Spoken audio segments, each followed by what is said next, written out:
खरंय खरंय.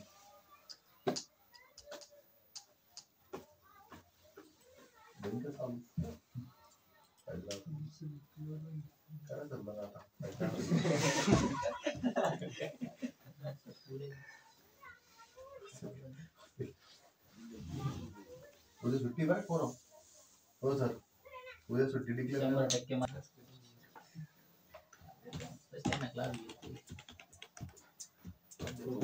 आणि आमचे जे बी सर, आम्ही त्यांच्याकडे क्लास घेतली, जे बी सर होते आमचे ते सगळे राजकारणात जाणार आहे. आमची इच्छा आहे. आनंद सर, बोलणारे सर, बोलणारे सर.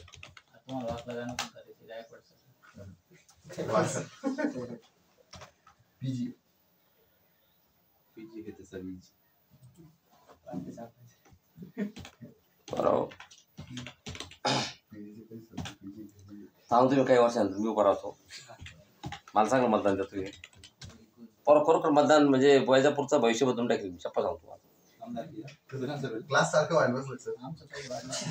मग क्लास सारखंच ना. मग भविष्य बदललेच ना पोरांचे. आपण एवढ्या तुम्ही सांगा एवढ्या चिटूक पर क्लासमध्ये आपण पोरांचे भविष्य किती बदल बोलतो.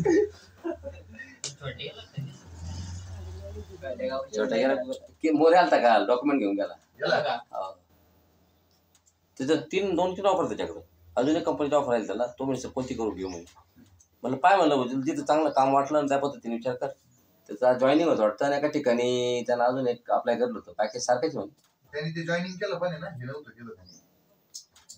तिथून वगैरे म्हणजे डिलीट नव्हतं केलं. तो अप्लाय. याला आपण ADRMS बनवणार आहे की सर DC-200 बनवणार. आणि DC-200 एक आपला काय आहे डोमेन कंट्रोलर आहे.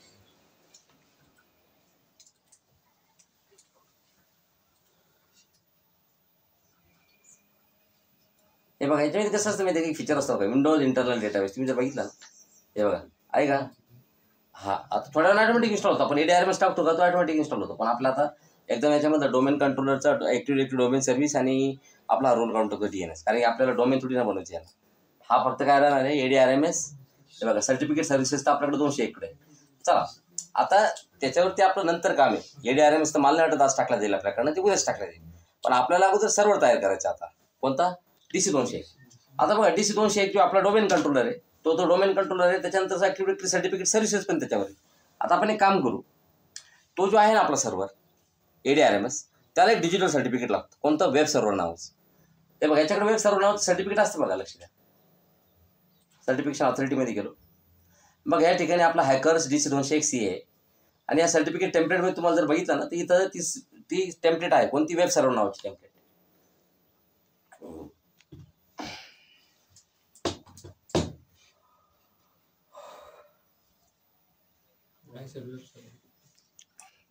आहे का वेब सर्व्हर.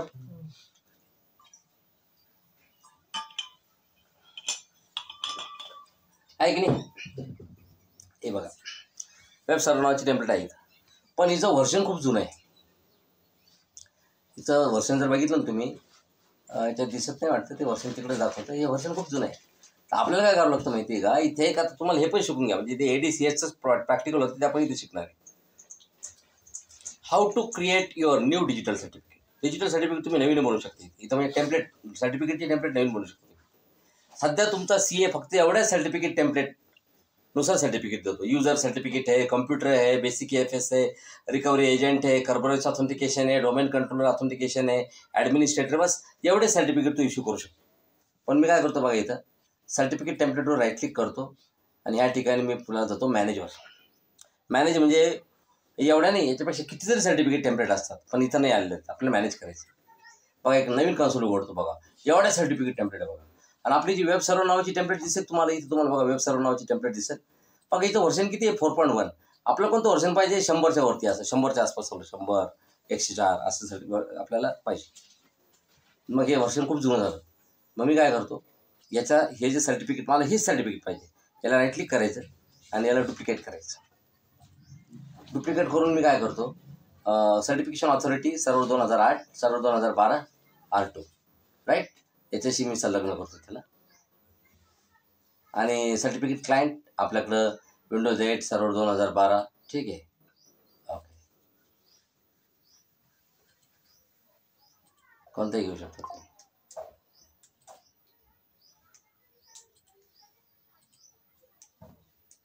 होय. त्यानंतर पुढे जनरलमध्ये जा. याला नाव द्या. मी याला नाव देतो RMS टेम्प. RMS टेम्प याला नाव दिलं. व्हॅलिडिटी 2 वर्ष. Publish certificate in active direct. हे सर्टिफिकेट ॲक्टिव्ह डायरेक्टमध्ये पब्लिश झालं पाहिजे. त्यानंतर पुढे गेल्यानंतर इथं सिक्युरिटी असते. सिक्युरिटीमध्ये काय करा, हे जे ऑथेंटिकेटेड युजर्स आहे का, यांना रीड आणि ॲटो एनरोल ही परमिशन द्या. त्याचबरोबर हे सर्टिफिकेट आपल्याला कोणाला द्यायचं आहे, नेटवर्कमध्ये आपला जो DC 202 कम्प्युटर अकाउंट घ्या. ओके, हे काढून टाका. कम्प्युटर अकाउंट घ्यायचं काय नाव, आणि तो आपल्याकडे DC 202 आहे, त्यालाही सर्टिफिकेट द्यायचं आपल्याला.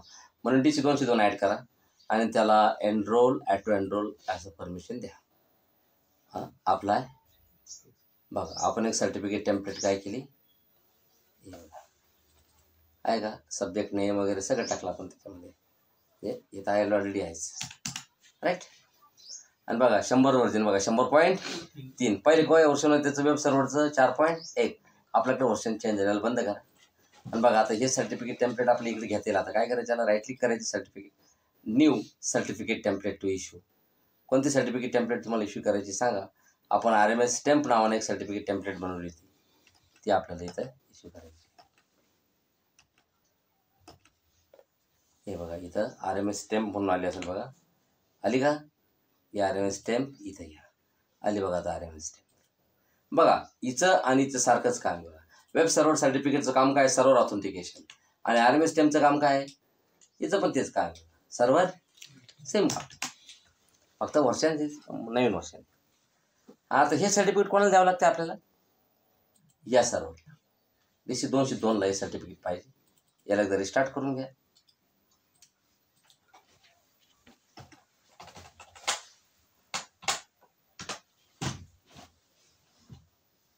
हे लॅपटॉपला असं प्रॉब्लेम आला आहे, त्याची बॅटरी त्याच्या ॲडमिनिस्ट्रेटरला लॉग इन करायचं. आपण डोमेनच्या ॲडमिनिस्ट्रेटरच लॉग इन करतो, हॅकर्स ॲडमिनिस्ट्रेटर. हे लॉग इन झाल्यानंतर इथं काय करायचं आपल्याला, डोमेनच्या ॲडमिनिस्ट्रेटरला लॉग इन केल्यानंतर याला आपल्याला आता काय करायचे, ते आपण जे टेम्पलेट बनवले की आता, ती याला रिक्वेस्ट करायची. त्यामुळे रनमध्ये जा, इथं कमांड द्या MMC Microsoft management console. File मेनूमध्ये जा, add remove snapping certificate add. पण हे सर्टिफिकेट आपल्याला कम्प्युटरसाठी पाहिजे बरं, युजरसाठी पाहिजे ना, ठेवा for computer account, for local computer. Okay, बस. आता इथे ते सर्टिफिकेट रिक्वेस्ट करा तुम्ही. Personal, right click, all task, request new certificate, active directory enrolment policy.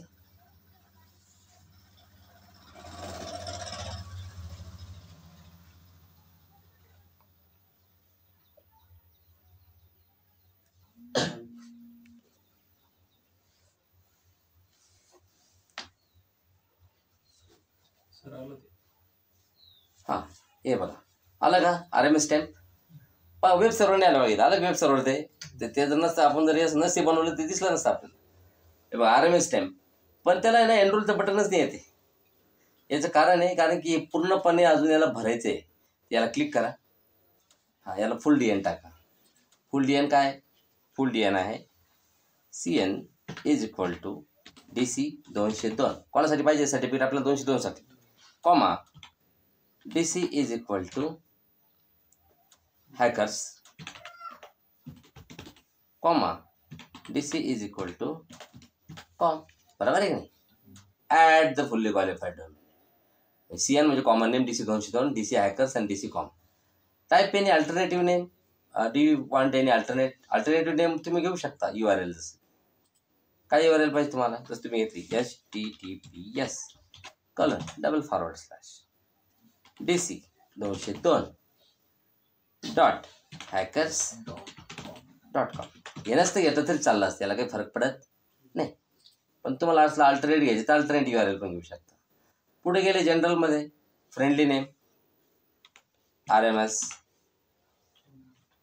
RMS set for AD/RMS. पुढे जा, प्रायव्हेट की, हे सगळे डिफॉल्ट ऑप्शन आहे. सर्टिफिकेशन ऑथॉरिटी हॅकर्स आहे आपला, आणि याला अप्लाय करा. बघा आता नेक्स्ट बटन, एनरोलचं बटन आलं आहे की नाही, एनरोल करा.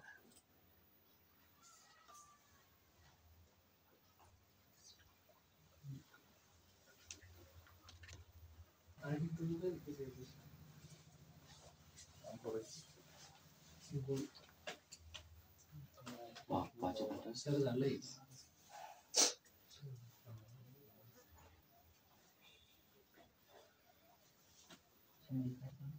पॅटर्न काय म्हणते,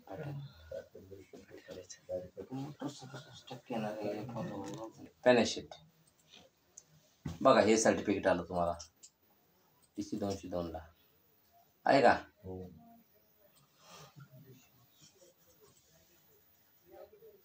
save console settings to console, no console save नाही करायचं आपल्याला. आता सर्व मॅनेजरमध्ये जा आणि ते AD/RMS टाका. काय कसं manage add roles and features. Next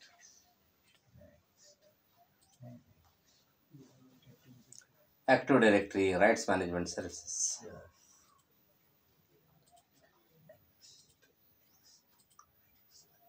आपल्याला AD/RMS टाकायचं. आयडेंटिटी फेडरेशन सपोर्ट नाही पाहिजे.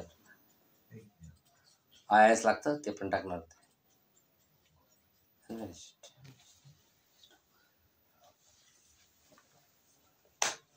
दिले परफॉर्म ॲडिशनल कॉन्फिगरेशन. उद्या बघू, कारण की अजून कमीत कमी 2 तासच टाकते. सुट्टी